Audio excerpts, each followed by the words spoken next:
In today's video, I'm going to teach you how to test Cloudflare DNS. Whether you're troubleshooting internet issues, optimizing your browsing experience, or simply ensuring your DNS settings are configured correctly, this quick guide will walk you through everything you need to know. By the end of this tutorial, you'll be able to confirm if you're using Cloudflare's DNS resolver and whether DNS encryption is active. Let's get started and make sure everything is set up just the way it should be. First, open any web browser of your choice. It doesn't matter if you're using Chrome, Firefox, Edge, Safari, or any other browser, this process will work the same across all of them. Once your browser is open and ready to go, look for the address bar, which is typically at the top of your screen. This is where you'll need to type in the following URL: https://1.1.1 to help. Take your time to enter it carefully, as any typos might lead you to the wrong page. Once you've entered the URL, go ahead and press the Enter key to load the web page.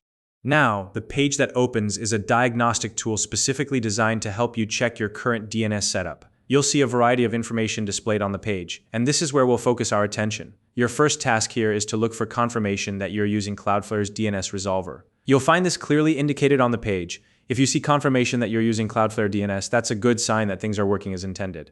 However, if the page shows that you're not using Cloudflare DNS, don't worry, we'll address that shortly.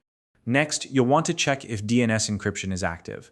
This could be listed as DNS over HTTPS or DNS over TLS.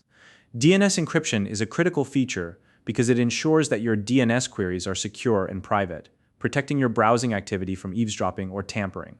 If the page confirms that encryption is active, then you can rest assured that your setup is optimal and no further action is needed. However, if the page indicates that encryption is not active or presents any errors, it's time to take a closer look.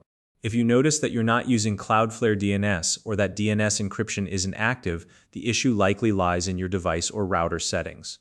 What you'll need to do next is review your DNS configuration. This step might sound a bit technical, but don't worry, it's simpler than it seems. Start by accessing your device's network settings or your router's administrative panel. Look for the section where DNS settings can be configured. Once you're there, you'll need to manually set the DNS addresses to Cloudflare's IPs. These are 1.1.1.1 for the primary DNS and 1.0.1 for the secondary DNS. These addresses are reliable, fast, and secure, making them an excellent choice for your DNS configuration. After you've entered these DNS addresses, don't forget to save your changes. This step is crucial, as failing to save your settings will leave your changes incomplete. Once you've saved everything, head back to your web browser and repeat the steps we went through earlier. Open your browser, navigate to https://1.1.help, and check the diagnostic page again. You should now see confirmation that you're using Cloudflare DNS and that DNS encryption is active. If everything looks good, congratulations. Your setup is now complete. And that's all there is to it. Testing and configuring Cloudflare DNS doesn't have to be complicated when you follow these steps. By ensuring that your DNS settings are correct and encryption is active, you're taking an important step toward a faster, more secure internet experience. If you found this video helpful, please like and subscribe.